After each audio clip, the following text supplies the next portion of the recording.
1719년 5월 22일 날 독일 듀셀도르프의 한 미술관에 18살짜리 청년이 하나 서게 됩니다. 그의 이름은 니콜라스 루드비히 진젠도르프라고 하는 분이었어요. 이분이 도메니코 페티라는 분이 그린 그림 앞에 멍하니 서게 됩니다. 그 그림에는 예수님께서 가시관을 쓰시고 순환받으시는 그림이 그려져 있었습니다. 그림의 이름은 이 사람을 보라 에코 호모라는 제목의 그림이었습니다. 그리고 그 그림 아래에는 이런 글씨가 적혀 있었습니다. 나는 널 위해 이것을 했건만 너는 날 위해 무엇을 했느냐라는 글씨가 적혀 있었습니다. 이 18살의 진젠도르프 백작이 그 그림 앞에 서서 충격을 받습니다. 어려서부터 교회를 다녔고 신앙생활을 했지만 예수님의 십자가 앞에 자신이 처음 서는 경험을 하게 되어집니다. 그리고 이렇게 스스로 대답했다고 자신의 자서전에 기록합니다. 오랫동안 당신을 사랑한다고 생각했지만 예수님, 당신을 위해 어떤 것도 행하지 못했습니다. 지금부터는 십자가 앞에서 나는 당신이 이끄시는 어떠한 것도 행하기를 원합니다. 그의 삶은 완전히 바뀌어요. 아주 부자였던 그는 자신의 땅들을 다 팔고요, 핍박받고 있었던 기독교인들을 돕는 일들을 시작합니다. 특별히 모라비안 교도들을 돕기 시작하고요, 형제 선교회 수도원 같은 것들을 만들면서 70여 개국의 수많은 선교사 700여 명의 선교사들을 보내는 일에 쓰임받는 기독교 역사에 선교적으로 아주 위대한 사람이 등장하게 되어집니다. 한 사람이 예수님의 십자가 앞에 섰을 때 그의 인생이 뒤바뀌어지고 하나님의 걸음을 걷게 되는 놀라운 축복을 경험하게 되어진 것이죠. 오늘 우리는 여호수아 10장의 말씀을 좀 나눌 겁니다. 여러분 저랑 말씀을 계속 매주일 나누셔서 너무너무 잘 아시겠지만 제가 설교를 할 때는 보통 본문에 있는 말씀을 중심으로 해서 그 말씀을 이렇게 강해해서 설교할 때가 많은데 오늘은 조금 그와는 약간 다른 스타일의 설교가 될 수도 있을 것 같아요. 한 주간 주님께서 말씀을 묵상하는 가운데 좀 특별한 말씀들을 저에게 주셨고요, 이 말씀 안에서 하나님께서 주시는 좀 영적인 의미들, 우리가 믿음의 삶을 살아가면서 오늘 여호수아와 이스라엘 백성들에게 일어났던 역사적인 사실을 넘어서 오늘 우리에게 하시는 하나님의 좀 특별한 말씀들이 저의 귀에도 들리고 또 우리 성도님들에게 나누기 원하시는 하나님의 음성을 들었습니다. 여호수아 10장의 말씀, 우리 지난주의 말씀대로 보면 여호수아와 이스라엘 군대가 기브온 족속을 돕기 위해 기브온 땅으로 가서 아모리 족속의 5왕 연합군들과 싸워 전쟁을 치러 이른 이야기의 뒷부분의 이야기가 이제 오늘 우리가 나눌 본문의 말씀에 나옵니다. 16절부터 21절까지 길어서 다 읽지는 않았지만 보면 전방에 있었던 연합군들을 격퇴한 이스라엘 군대가 후방에 남아 있었던 군대들을 격퇴하는 이야기가 나오고요, 22절부터 27절까지의 말씀에 보면 동굴에 숨어 있었던 연합군의 5 왕들을 끌어내서 죽이고 나무에 매다는 장면이 나옵니다. 그리고 28절부터 마지막 절까지의 말씀에 보면 막게다, 림나, 라기스, 에글론, 헤브론 그리고 드빌까지의 연속으로 이 가나안 남부에 있었던 성읍들을 차지하는 장면이 나와요. 그러니까 여호수아 10장 15절부터 34절까지의 말씀에 43절까지의 말씀에는요, 어떤 말씀들이 나오는 거냐면 남은 연합군을 격퇴하고 그 왕들을 제거하고 그리고 그들이 살고 있었던 성읍들을 정복하는 이야기가 쭉 기록된 겁니다. 근데 오늘 본문의 말씀을 이렇게 소개하면서 하나님께서 말씀 가운데 처음과 마지막에 한 글자도 틀리지 않은 똑같은 구절을 집어넣으신 것들을 우리가 보게 되어져요. 15절 말씀 우리가 읽은 말씀입니다. 우리 15절 말씀 보시면 여호수아가 온 이스라엘과 더불어 길갈 진영으로 돌아왔더라 그래요. 여러분, 이 이야기는 좀 특이한 이야기입니다. 왜냐하면 우리가 지난주의 말씀에 이어보면 이스라엘 군대가 밤새 행군을 해서 기브온 땅에 이르게 되어지고요, 기습 공격을 함으로 말미암아 그 아모리 족속의 5 연합군을 쳐부수게 되어집니다. 그들이 도망가는 길에 하나님이 우박을 내리셔갖고 수많은 사람들이 죽게 되어지고요, 해가 떨어지면은 전열이 바뀌어질지도 모른다는 생각 때문에 여호수아가 하나님께 해와 달을 멈추어 달라고 기도했었죠. 그리고 해가 중천에 떠올라 있는 동안 연합군들을 격퇴하는 일들이 있었습니다. 그럼 격퇴하고 나서는 나머지 패잔병들을 또 격퇴하고 왕들을 죽이는 일들을 연속으로 해야 될 것 같은데 15절 말씀에 보면 전쟁 중간에 여호수아가 온 이스라엘과 더불어 길갈 진영으로 돌아갔다라는 장면이 나오는 거예요. 그리고 나서 나머지 잔병들을 처리하고 왕들을 죽이고 나서 성읍들을 차지했습니다. 그리고 43절에 똑같은 말씀이 나와요. 전쟁에서 승리하고 나서 여호수아가 온 이스라엘과 더불어 길갈 진영으로 돌아왔더라라고 43절에. 이 이스라엘 백성들이 가나안 중부와 남부를 다 차지하는 중요한 장면을 기록하는데, 이 말씀 앞뒤에 하나님께서는 똑같은 말씀을 강조해 놓고 계세요. 그게 뭐냐면 여호수아와 온 이스라엘이 더불어서 길갈 진영으로 돌아왔다라는 말씀. 성경에 보면 하나님께서 똑같은 말씀을 두 번 이야기하시거나 기록하는 데는 이유가 있습니다. 왜 그럴까요, 여러분? 두 번 이야기할 만큼 의미가 있고 중요한 말씀이라는 것들을 상징하고 있는 겁니다. 그러니까 여호수아 10장 후반, 중반부터 후반부까지의 전쟁에서 하나님께서 특별히 여호수아가 온 이스라엘과 더불어 길갈 진영으로 돌아왔다는 말씀을 강조하고 계세요. 이 일들을 통해서 이스라엘과 여호수아는 끝까지 가나안 남부 지역을 차지하고 승리할 수 있었다라고 하나님이 말씀하고 계시는 겁니다. 그래서 우리가 길갈이 도대체 무슨 의미가 있는지를 조금 생각해 보실 필요가 있어요. 거기에서 하나 더 나가서 오늘 우리가 길갈로 돌아가는 이스라엘 백성들을 통해 무엇을 배우고 무엇을 해야 되는지를 생각해 보실 필요가 있습니다. 길갈 진영은 우리가 여호수아의 말씀을 계속 보면서 살펴봤지만 요단강을 건너서 이스라엘 백성들이 처음 진을 쳤던 곳입니다. 이곳에서 무슨 일들이 일어났을까요, 여러분? 첫 번째는 기념비를 세우는 일들을 했어요. 우리가 이미 말씀을 살펴봤지만 요단강을 건너고 나서 요단강 한가운데 제사장들이 섰던 곳에 있었던 그 요단강 한가운데서 12개의 돌을 취하여서 기념비를 쌓았습니다. 그리고 두 번째로 어떤 일들이 있었냐면 그곳에서 유월절을 지켰습니다. 그리고 길갈에서 할례를 행했어요. 이스라엘 백성들에게 있어서 길갈은 그들이 진을 치고 있는 곳이기 때문에 가족들이 있고 언약궤가 있는 곳이기도 하지만 그들에게 있어서 그곳에 갈 때마다 꼭 생각이 났던 중요한 세 가지 사건이 있었던 거죠. 그게 뭐예요? 기념비를 쌓은 것, 그리고 할례를 행한 것, 유월절을 지켰던 것입니다. 유월절, 할례, 그리고 요단강을 건넌 기념비가 동일하게 가리키고 있는 것이 하나 있어요. 이 길갈에 설 때마다 이 세 가지 사건을 이스라엘 백성들은 묵상했는데, 이미 우리가 설교하면서 나눴지만 이 세 가지 사건이 영적인 의미에서 구속사적으로 가리키고 있는 한 가지가 있습니다. 그게 뭘까요? 결론적으로 말씀드리면 여러분, 예수 그리스도와 그분의 십자가의 죽으심입니다. 우리 하나씩 생각해 보세요. 요단강을 건넌 것들을 기념하는 기념비의 돌들은 어디에서 가져왔을까요, 여러분? 요단강의 한가운데서 가져왔어요. 근데 요단강의 한가운데 누가 서 있었을까요? 언약궤를 맨 제사장들이 서 있었어요. 요단강을 건넌 것과 홍해를 가른 건 좀 차이가 있었습니다. 홍해를 가를 때는 하나님이 모세가 손을 들고 지팡이를 들고 서 있으면 하나님께서 역사 가운데 바람을 일으키셔서 홍해를 멈추게 하시고 이스라엘 온 백성이 마른 땅처럼 그것을 지났습니다. 그런데 요단강을 건널 때는 그와 전혀 다른 일들이 있었어요. 하나님께서 먼저 요단강을 가르신 것이 아니라 언약궤를 맨 제사장들이 갈라지지 않은 요단강 속으로 들어갔습니다. 그들이 발을 밟을 때마다 하나님의 물을 조금씩 멈추게 하셨고요.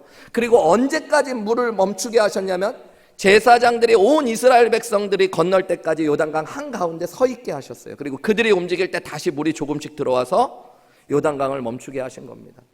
여러분, 말씀을 들은 분들 중에 기억력이 좋은 분들은 기억하실지 모르겠는데 이 언약궤가 죽음의 파도와 같았던 요단강을 막고 있었던 것이 상징하는 중요한 것들을 제가 설교 때 말씀드린 적이 있어요. 언약궤가 무엇을 상징합니까? 언약궤 안에는 무엇이 들어있다고 그랬는지 기억나세요, 여러분? 세 가지. 깨어진 십계명 돌판, 만나의 항아리, 그 다음에 아론의 쌍난 지팡이, 세 가지. 이 세 가지가 동일하게 상징하는 게 무엇이라고 그랬었어요? 이스라엘의 죄악이었습니다. 불순종의 죄악들, 하나님에 대한 신뢰하지 못하는 마음들, 그리고 권위에 대한 도전, 이런 것들이 담겨 있었던 것이 바로 우상숭배, 이런 것이 담겨 있었던 것이 바로 이 세 가지예요. 여러분, 왜 이스라엘 백성들의 십계명이 깨어졌어요? 그들이 우상을 숭배했기 때문입니다. 모세가 하나님의 말씀을 받으러 갔을 며칠도 참지 못하고 이스라엘 백성들은 금송아지를 만들어 놓고 그것을 여호와 하나님이라 부르며 섬겼어요. 여러분, 인간은 잠시만 내비두어도 끊임없이 하나님 아닌 것을 하나님처럼 섬기는 죄인이라는 것들을 보여주는 거예요. 여러분, 또한 왜 만나가 내리게 되었습니까? 이스라엘 백성들이 하나님께서 자신들을 죽이실 것 같다라고 의심했습니다. 하나님의 구원을 의심하고 하나님의 인도하심과 공급하심을 의심했어요. 그때 하나님께서 내리셨던 것이 만나였습니다. 여러분, 왜 아론의 싹난 지팡이에 싹이 났어요? 아론의 지팡이에서 이스라엘 12지파의 지도자들이 아론에게 도전했습니다. 야, 우리도 다 하나님의 백성이고 지도자인데 왜 아론만 하나님의 종이야? 우리도 하나님의 종이나 마찬가지지. 그렇게 얘기했을 때 하나님께서 모세를 통해서 명령하신 것이 천막 안에 12지파의 지도자들의 지팡이를 하나씩 꽂으라고 그러고 아론도 지팡이를 꽂게 하셨습니다. 다음날 아침에 갔을 때 아론의 지팡이에만 싹이 나 있었어요. 하나님 말씀하셨어요. 똑같은 나무로 만든 똑같은 지팡이지만 하나님이 붙잡고 쓰시는 특별한 것들. 그래서 하나님께서 세우신 권위에 대한 도전이 곧 하나님에 대한 도전이라고 말씀하신 거죠. 즉 언약궤 안에는 인간의 죄를, 이스라엘의 죄를 상징하는 것들이 담겨져 있어요. 그런데 그것만 담겨 있는 것이 아니라 이 언약궤는 중요한 것이 뚜껑이 덮여 있다는 겁니다. 이 뚜껑을 성경은 시은좌라고 불러요. 하나님께서 은혜 가운데 임하시는 자리라는 거예요. 1년에 한 번 대속죄일 날 대제사장이 어린 양의 피를 가지고 가서 이 뚜껑 위에다 피를 뿌립니다. 그럼 그곳에 하나님의 임재가 피어올라요. 구름이 피어오르는데 그것을 쉐키나의 글로리, 하나님의 임재의 상징이라고 이야기했어요.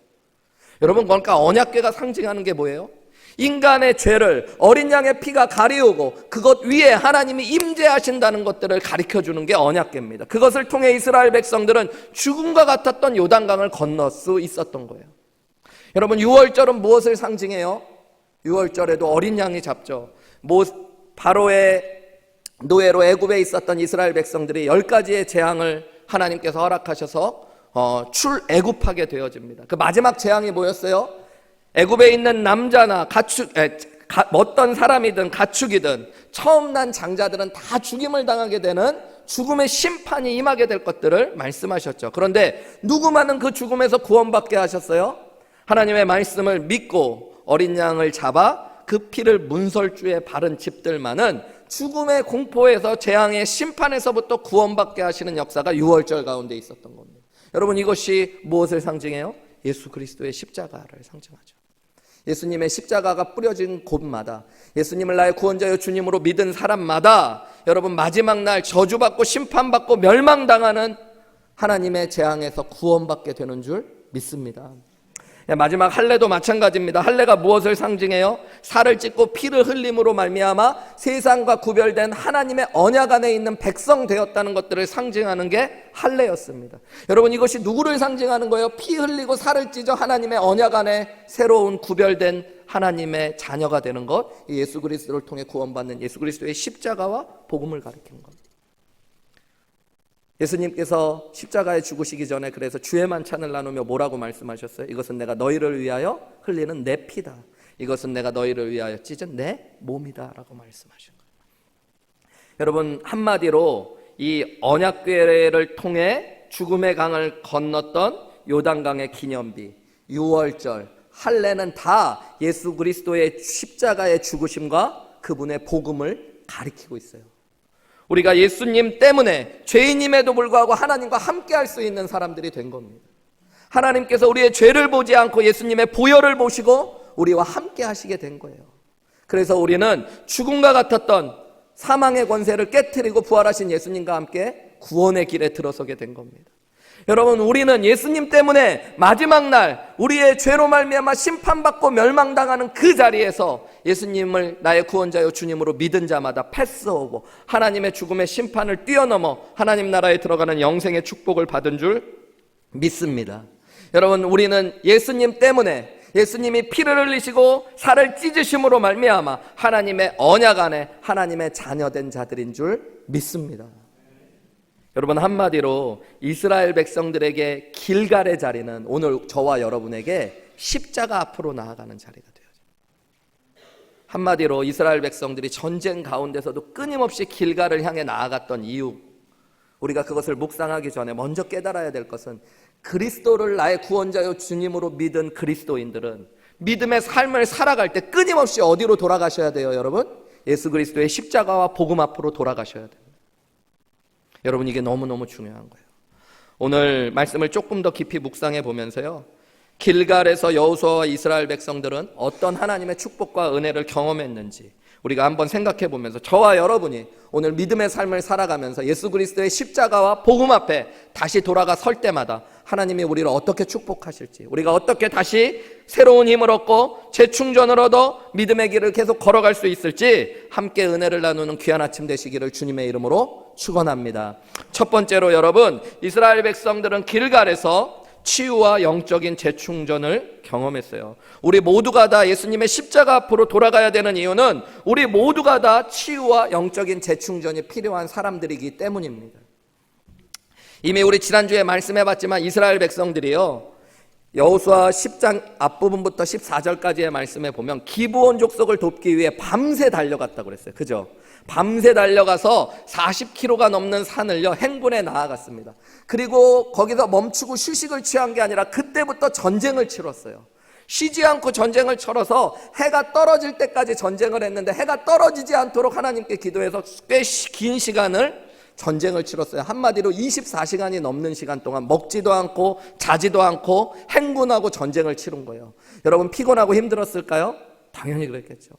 지치고 많은 사람들은 다치기도 하고 괴로운 시간들을 보냈을 겁니다. 그래서 오늘 15절 말씀해 보면 여호수아는 이스라엘 백성들을 데리고 그 앞에 전쟁을 계속 치루어 나가는 게 아니라 길갈로 돌아갔다는 것들을 우리가 생각해 볼 수 있겠죠.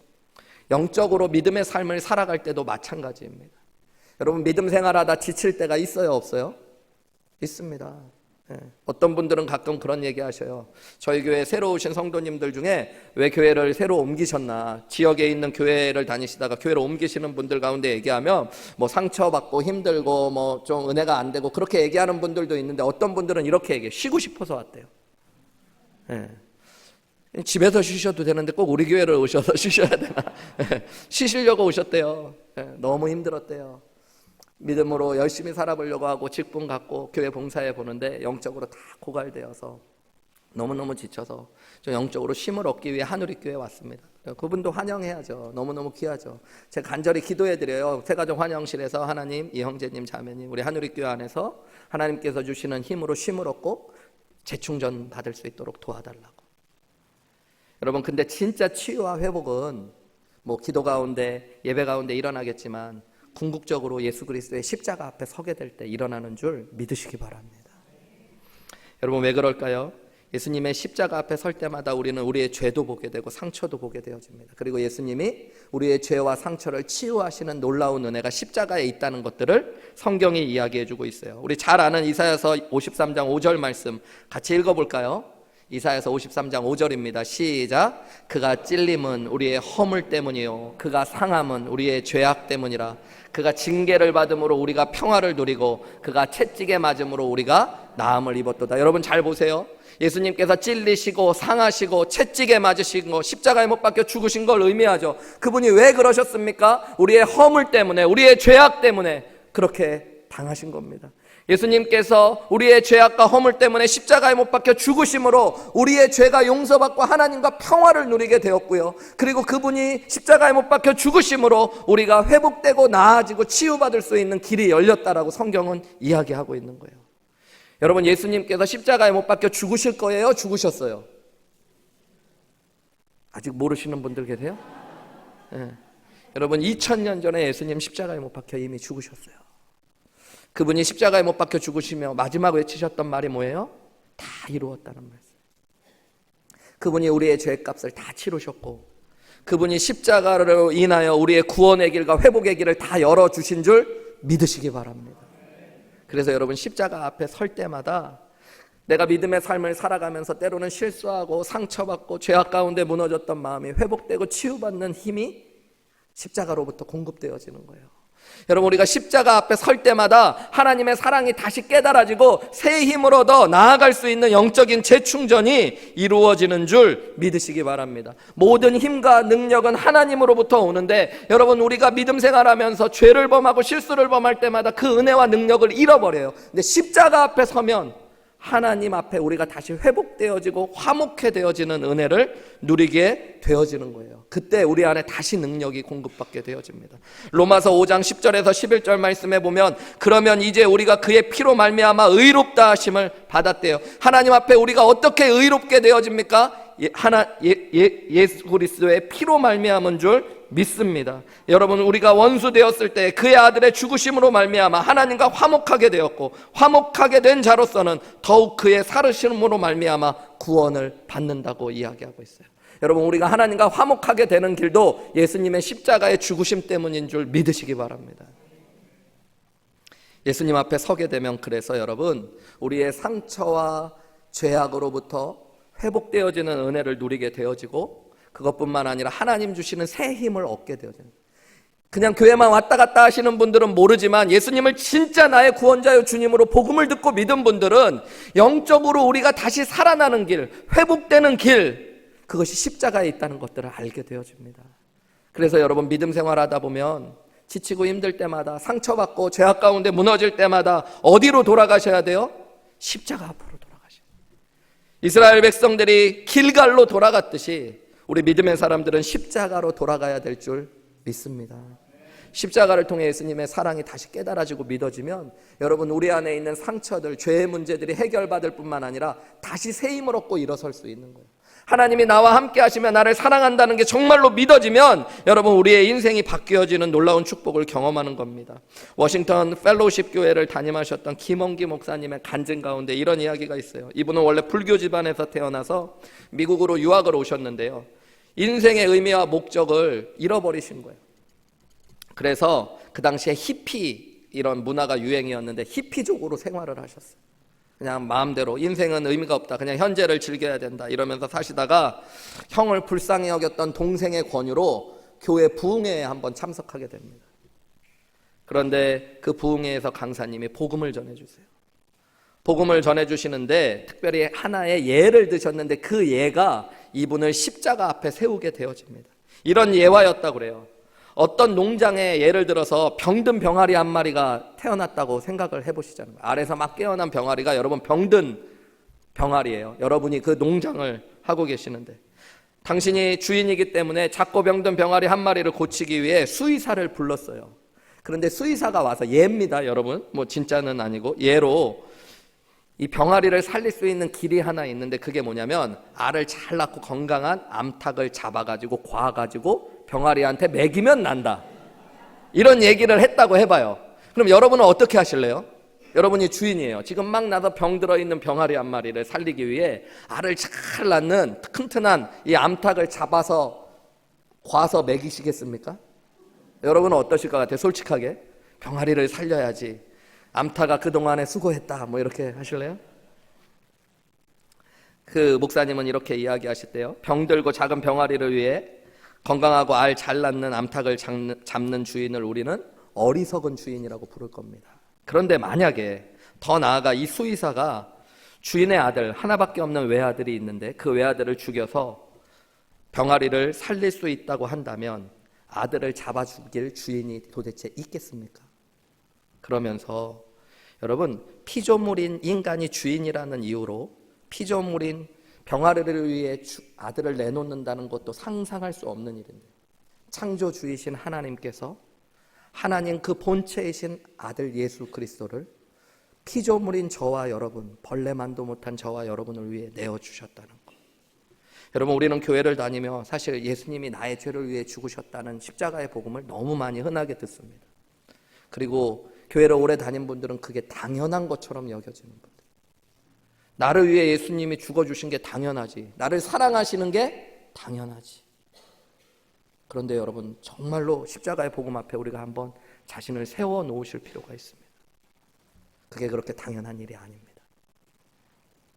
그래서 여러분, 믿음의 사람들은 십자가 앞에 자꾸 서셔야 돼요. 믿음 생활할 때마다, 교회 사역을 할 때마다 여러분 다시 돌아가야 될 자리가 있는데 그게 어디예요? 예수 그리스도와 그분의 십자가 앞으로 다시 돌아가셔야 됩니다.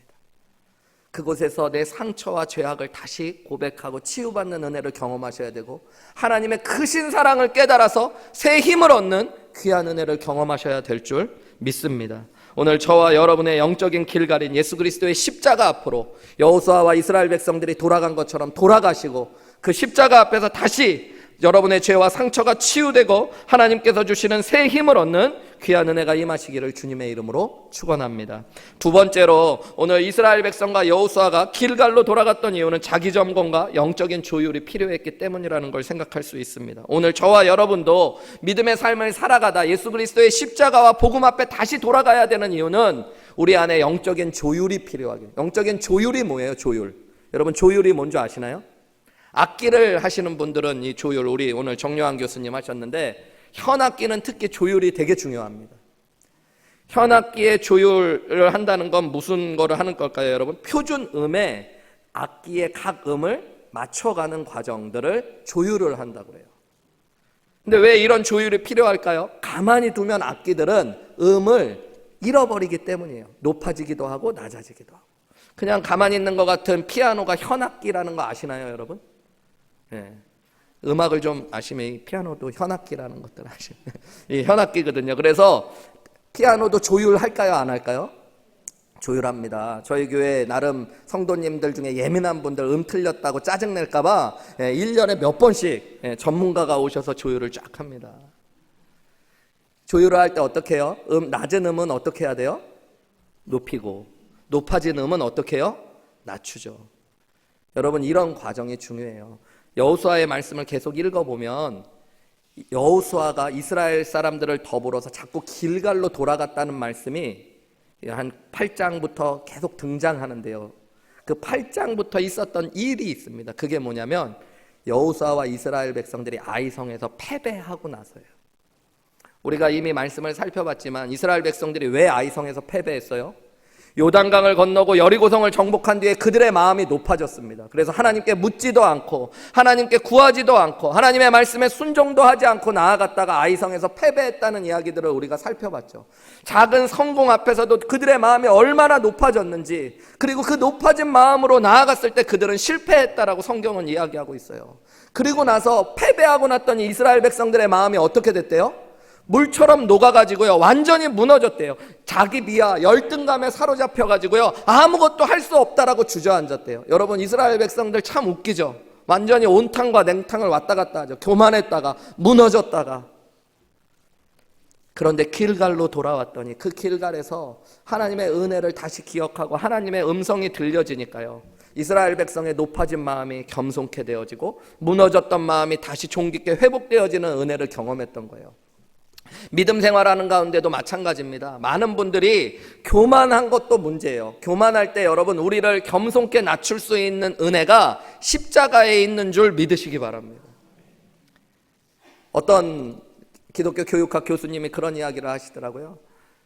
세상에 요즘에는 자존감을 높이고 자신감을 키우는 게 세상에 너무너무 중요한 화두래요. 그래서 세상에 가보면 어떻게 하면 건강한 자존감을 가질까, 자존감을 높일 수 있을까에 대한 책들이 많대요.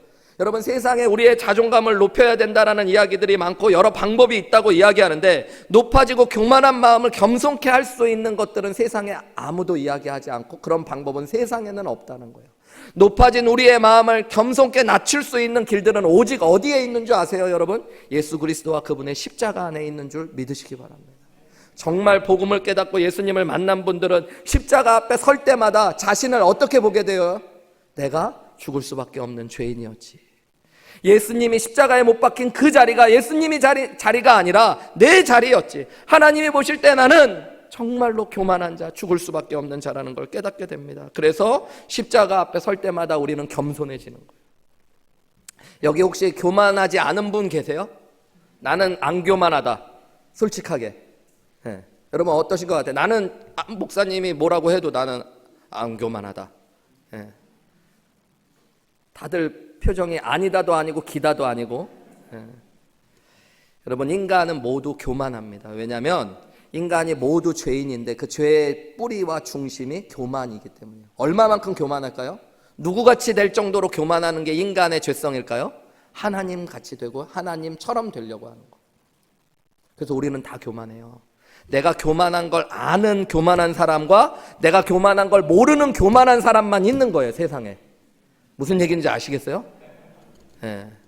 지금까지 이렇게 얘기를 해도 나는 안 교만한데 이렇게 생각하는 사람이 제일 교만한 분이야.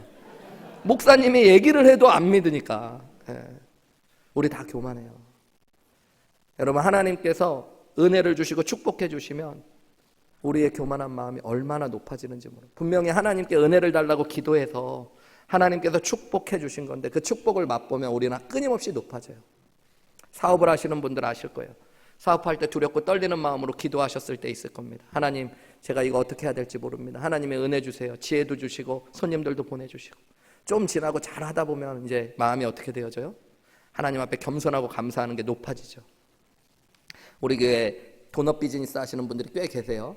달라스 지역에 한인들이 돈업 비즈니스 많이 하시니까 돈업 비즈니스 하시는 성도님들마다 자부심과 자신감이 넘치시더라고요. 저는 우리 교회에 나오시는 성도님들 중에 자기가 도너츠 만드는 게 제일 맛있다고 얘기 안 하는 분을 만나본 적이 없어요. 원 오브 베스트가 아니라 그냥 자기네가 그냥 진짜 베스트 오브 베스트라고 그러니 뭐 1등이 그렇게 많은지는 모르겠고, 근데 다들 그래. 자기가 뭐 목사님 도너츠는 제가 확실히 전문가입니다. 뭐 다 합니다. 그분들만 그래요. 여러분도 인생 살아가다 보면 뭐만 하나 잘하면. 제가 한국 있을 때 여의도 교회에서 중고등부 아이들 사역을 했던 적이 있는데요. 엄마들이요, 수험생 어머니 기도회를 1년 동안 했어요. 매주 화요일마다 기도하고 마지막 수능 앞두고는 21일 다니엘 기도회로 저녁마다 모이고, 수능 날은 아침부터 저녁까지 수능 시간 맞춰서 기도하거든요. 막 제가 얼마나 열심히 사역했는지, 자 여러분, 여러분의 자녀들이 다 입실한 시간입니다. 우리 입실 잘할 수 있도록 기도합시다. 막 기도하고, 아이들 시험지 받는 시간입니다. 시험지 잘 받을 수 있도록 기도합시다. 막 이러고 기도했어요. 그때문에 엄마들이 얼마나 겸손해지는지 몰라요. 1년을 그렇게 기도하면 하나님 우리의 도와주세요. 그리고 수능 앞에서 한국에 있는 그런 막 치열한 경쟁 속에서 부모들이 얼마나 은혜를 구하고 겸손해져요. 근데 결과가 나오고 애들이 좋은 대학 가잖아요. 그럼 엄마들이 바뀌어집니다. 그때부터 애를 서울대 보낸 엄마는 자기 이름이 서울대 애 보낸 엄마로 바뀌어요. 자기 이름이 아니라. 그래서 사람들 가리키고 다닙니다. 재수한 집 부모들 불러서 교육시킵니다. 자기가 뭘 잘못했는지 들어보고 고쳐주고 알려주고, 어떻게 서울대를 못 보낼 수 있냐라고 그래요. 그러다 둘째가 대학 못 가고 재수하면 또 겸손해져서 무너져요. 교회 안 나와요. 그게 인간의 모습이에요. 온탕과 냉탕을 왔다 갔다 하는 거. 이스라엘 백성들이 그랬던 거예요. 작은 하나님의 은혜를 경험하고 나면 끊임없이 높아지고, 하나님 앞에 실패하고 패배하고 나면 끊임없이 무너지고. 근데 길갈에 서면 하나님께서 높아진 그들의 마음을 겸손케 하시고, 은혜를 통해서 또 무너졌던 그들의 마음을 하나님께서 다시 존귀한 자들로, 사랑하는 자들로 세워주시는 은혜를 경험했던 거예요. 그리스도인들도 마찬가지예요. 믿음으로 살아가다가 때로는 한없이 높아져서 겸손하고, 또 때로는 문제와 실패 앞에서 끊임없이 비참해지고 열등감과 또 좌절감에 무너져 있는 우리의 모습을 보게 될 때가 많습니다.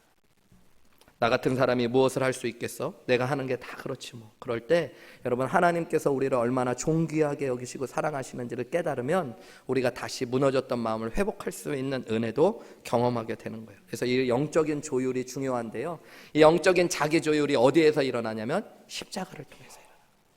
사람들과 비교하면서 하면 여러분, 사람은 막 교만했다, 열등감 느꼈다, 왔다 갔다, 환경 속에서 나를 맞추려고 하면 여러분 끊임없이 교만해졌다, 열등감을 가졌다, 그런 거예요. 근데 십자가 앞에 서면 하나님 앞에 교만하지 않은 겸손함을 누릴 수 있게 되어지고, 열등감과 자기 비하가 아닌 하나님 안에 존귀한 자로서의 자존감도 회복하게 되는 줄 믿으시기 바랍니다. 그래서 우리는 믿음 생활하면서 끊임없이 어디로 가야 되는 거예요, 여러분?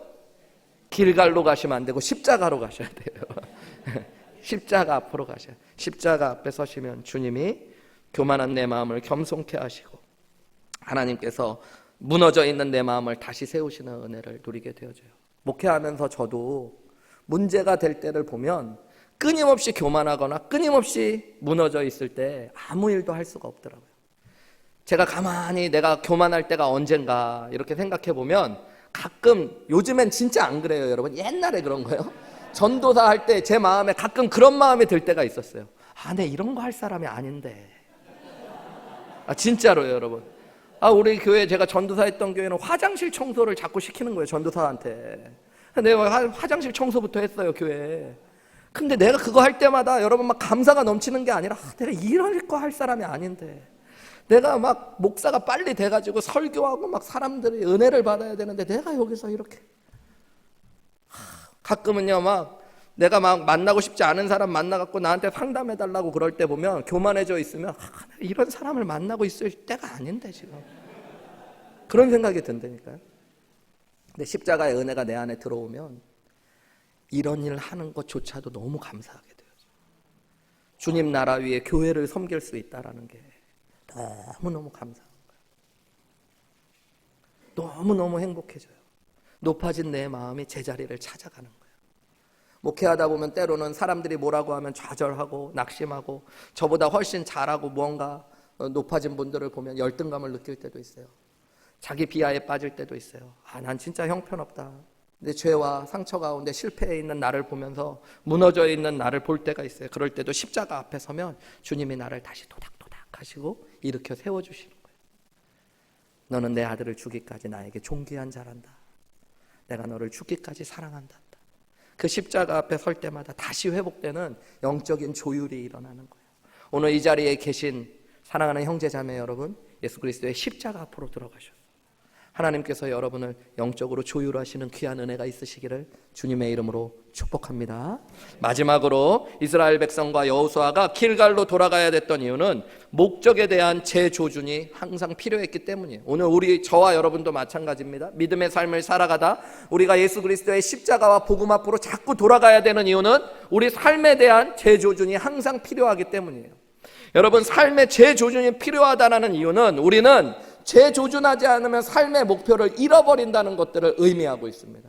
여러분, 제가 질문해 볼게요. 여러분은 삶의 목표를 분명히 하고 살아가고 계십니까? 여러분도 그냥 주일날 이 정도 시간 되니까 대답하기 싫죠? 네. 여러분, 제가 좀 쉽게 질문해 볼게요. 여러분은 왜 사세요? 네. 여러분은 무엇을 위해 사세요? 여러분, 이게 삶의 목표와 목적이잖아요. 세상 사람들마다의 답이 있겠지만 예수님을 나의 구원자여 주님으로 믿은 사람들은 여러분 답은 한 가지입니다. 나를 위해 살지 않고 이제는 주를 위해 사는 자가 되는 겁니다. 하나님 이 땅의 물질과 영광을 위해 살아가지 않고 하나님 나라 그리고 하나님 영광 위에 살기로 결심하는 게 십자가의 복음을 진짜 경험한 사람들 안에 일어나는 일입니다. 근데 그 일이 시간이 지나가면 잊혀질 때가 있어요. 분명히 예수님 믿고 주님 위해 살기로 했는데 믿음 생활하고 살다 보면 우리가 다시 한번 삶의 목표를 끊임없이 정조준하지 않으면 잊어버리고 흩어질 때가 있습니다. 믿음의 사람도 돈 쫓아 살 수 있고요. 여러분, 믿음의 사람도 내 유익과 욕심을 따라 살아갈 수 있습니다. 이스라엘 백성들이요, 가나안 땅을 정복해가는 전쟁이 쉽지 않고 짧지 않은 길이었어요. 그들이 전쟁을 하다가 목표를 잃어버릴 확률이 수없이 많았습니다. 자신의 욕심을 채우기 위해 전쟁을 하려는 목표로 그들의 전쟁의 목표가 바뀌어지면 아간이 그랬던 것처럼 하나님의 말씀에 불순종하고 물건을 취하다 패배할 수 있는 길로도 나아갈 수 있었던 거예요. 그래서 여호수아는 온 이스라엘 군대를 끊임없이 데리고 길갈로 나아가서 처음 섰던 그 자리에 서서 다시 전쟁에 나아갈 때마다 그들이 하나님의 나라를 위해 이 가나안 땅을 차지해야 된다는 것들, 말씀에 순종하여 하나님께서 이 땅을 취하라고 하신 것들에 대한 삶의 목표와 목적을 다시 확인하는 시간들을 가졌던 겁니다. 로마서 14장 7절에서 9절 말씀 우리 같이 읽어볼까요? 로마서 14장 7절에서 9절입니다. 시작. 우리 중에 누구든지 자기를 위하여 사는 자가 없고 자기를 위하여 죽는 자가 없도다. 우리가 살아도 주를 위하여 살고 죽어도 주를 위하여 죽나니 그러므로 사나 죽으나 우리가 주의 것이로다. 이를 위하여 그리스도께서 죽었다가 다시 살으셨으니 곧 죽은 자와 산 자의 주가 되려 하심이라. 여러분, 예수님이 우리의 구원자와 주님이 되신 것들, 이를 위하여 예수님이 십자가에 죽으시고 부활하신 거래요. 이게 뭐예요? 이 앞에 나오는 거. 이제는 주를 위하여 살고 주를 위하여 죽는 거. 여러분, 우리가 예수님 믿은 게 단지 우리 죄 용서받고 하나님의 자녀가 되고 마지막 날 천국 가서 영생하기만을 위해서 예수님의 십자가의 죽음이 있었던 것이 아니고요. 예수님이 우리의 죄를 대신해서 십자가에 못 박혀 죽으신 이유 중에 하나가 이제 사나 죽으나 누구를 위하여? 주를 위하여 살 수 있도록 우리를 위하여 죽으셨대요. 그래서 진짜 복음을 깨달은 사람은 자연스럽게 누구를 위해 살기로 결심해요? 예수님을 위해 살기로 결심하는 거예요. 그런데 이 삶의 의미와 목적을 잃어버릴 때가 너무너무 많습니다. 영적인 전쟁을 치르고 수많은 하나님의 사역과 사명을 감당하다 보면 고비고비를 넘어가며 목표를 잃어버리고 내가 왜 사는지, 무엇을 위해 살아야 되는지 잃어버릴 때가 있는 거예요. 그때마다 믿음의 사람은 어디로 돌아가셔야 돼요? 십자가 앞으로 돌아가셔야 돼요. 이스라엘 백성들이 길갈로 돌아갔듯이 십자가 앞에 돌아가셔서 주를 위해 산다는 것들을 다시 고백하셔야 됩니다. 한국에서 수년 전에 한 의사 선생님이 저에게 상담을 하면서 했던 고백이 잊혀지지 않습니다. 그분이 이런 이야기 하시더라고요. 교회를 오래 다니면서 믿음 생활하고 의대에 처음 합격했을 때는 아픈 사람들 치료하고 섬기는데 평생을 드리겠다고 하나님 앞에 헌신했대요. 그게 자신의 삶의 목표라고 생각했대요. 그런데 의사가 되고 나서 자기 병원을 차리고 났더니 자꾸 환자들이 돈으로 보이기 시작한대요. 환자들이 적으면 오늘 수입이 적어지는데, 오늘 환자들이 많이 왔으니까 돈 많이 벌었겠다. 그러다가 목사님이 이제는 의사로서의 내 삶의 목표도 다 잃어버린 것 같습니다. 기도해 주세요. 그렇게 얘기하더라고요. 저는 이분의 고백이 이상하게 가끔 제 귀에 들려올 때가 있어요. 제가 왜 목사가 됐겠어요? 들으신 분들도 많겠지만 저는 원래 대학교 다닐 때 화학공학을 전공했습니다. 근데 제가 화학공학과에 간 이유는 단 한 가지예요. 저희 아버님 친구분 중에 화장품 회사랑 관련된 분이 계셨는데 그분이 제 고등학교 1학년 때쯤에 저한테 와서 얘기하셨어요. 화장품 회사가 얼마나 좋은 줄 아냐고. 화장품 회사에 여자 직원이 정말 많고 예쁜 여자분들이 많다고 그러셨어요. 그때 저는 제 삶의 목표를 정했어요. 진심입니다. 흔들리지 않고 나는 저곳에 가리라.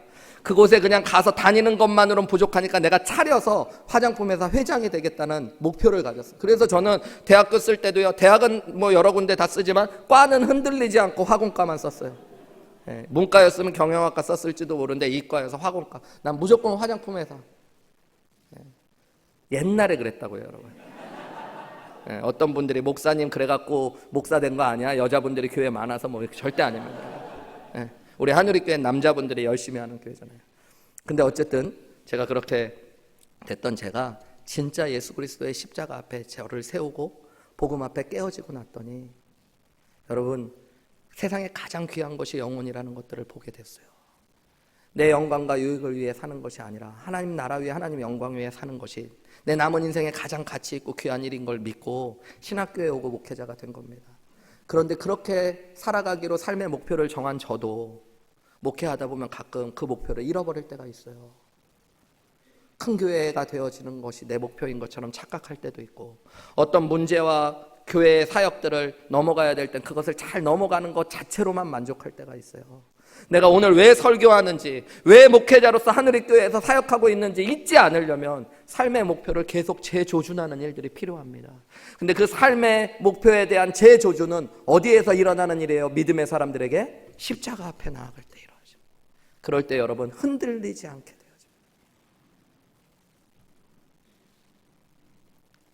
고린도전서 2장 2절에 사도 바울은 이렇게 이야기하죠. 내가 너희 중에서 예수 그리스도와 그가 십자가에 못 박히신 것 외에는 아무것도 알지 아니하기로 작정했대요.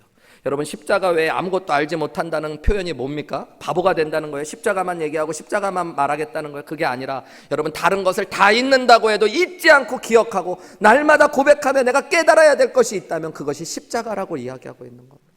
그리스도인인 저와 여러분이, 그리고 오늘 교회로서 하늘의교회가 끊임없이 영적인 길갈로 돌아가듯이 십자가 앞으로 돌아가야 될 줄 믿습니다. 그래서 여러분, 이 영적인 은혜를 누릴 수 있는 사순절 기간이 참 귀한 거예요. 1년에 한 번 고난주간과 부활주간을 맞이하는 이 사순절을 보내면서 그리스도인들은 날마다 어디 앞에 서는 거예요? 십자가와 예수님의 복음 앞에 다시 서는 거예요.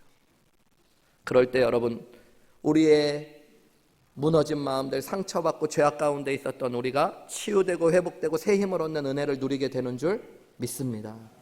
우리가 영적인 길갈과 같이 십자가 앞에 설 때마다 높아진 우리 마음이 다시 겸손케 낮아지고, 무너진 우리의 자존감이 하나님의 은혜 가운데 다시 존귀케 세워지는 은혜도 누리게 되는 줄 믿습니다.